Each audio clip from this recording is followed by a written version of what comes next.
Have you ever tried to send an authentication header with Axios only to hit a wall?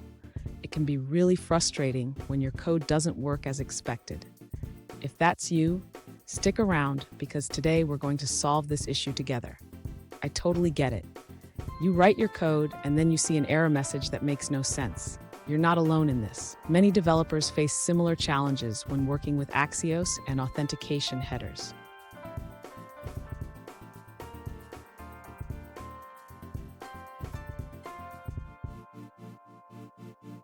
Here's the specific question we're addressing today. One user asked, how can I send an authentication header with a token via Axios.js? They tried a few things but ran into an error.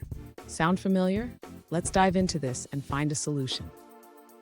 So what went wrong? The user attempted to set the header like this: Authorization, bearer $token, but they received an error about the request header field not being allowed. This is a common issue related to CORS, or cross-origin resource sharing. And don't go anywhere. By the end of this video, you'll not only understand how to fix this issue, but also learn best practices for handling authentication headers in Axios. To send an authentication header with a token using Axios, the user should first ensure that the header is correctly formatted. Instead of using a variable named header, the user should directly specify the authorization key in the header's object. Next, the user should check if the server is configured to accept the authorization header. This is crucial for avoiding CORS-related issues. The user can do this by reviewing the server's CORS settings.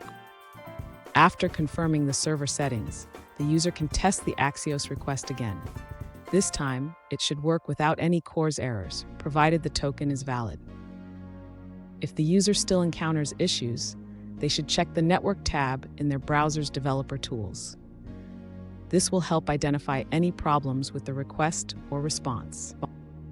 Finally, if everything is set up correctly, the user should see a successful response from the server. This indicates that the authentication header is being sent properly. Fun fact: did you know that Axios is named after the Greek word for worthy?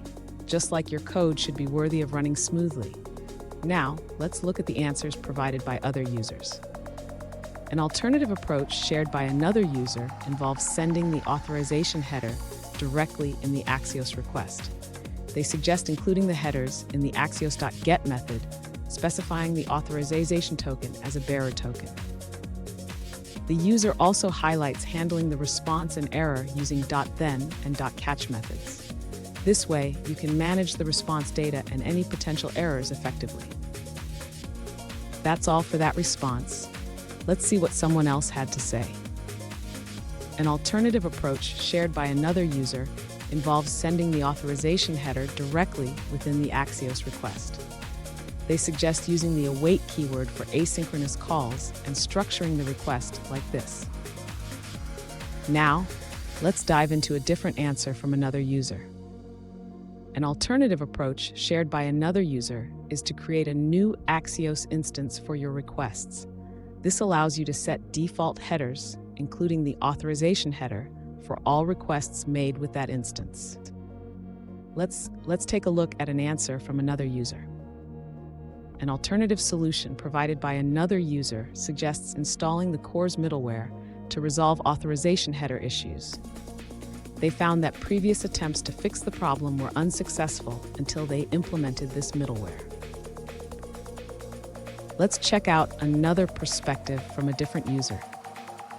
An alternative approach shared by another user involves using basic authentication with Axios. They suggest setting the authorization header by encoding your username and password in base64 format. Here's a pro tip.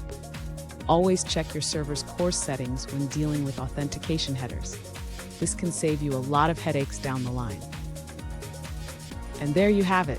You've learned how to send an authentication header with Axios correctly. If you found this video helpful, please hit the subscribe button for more coding tips. Remember, every problem has a solution, and you're one step closer to mastering Axios.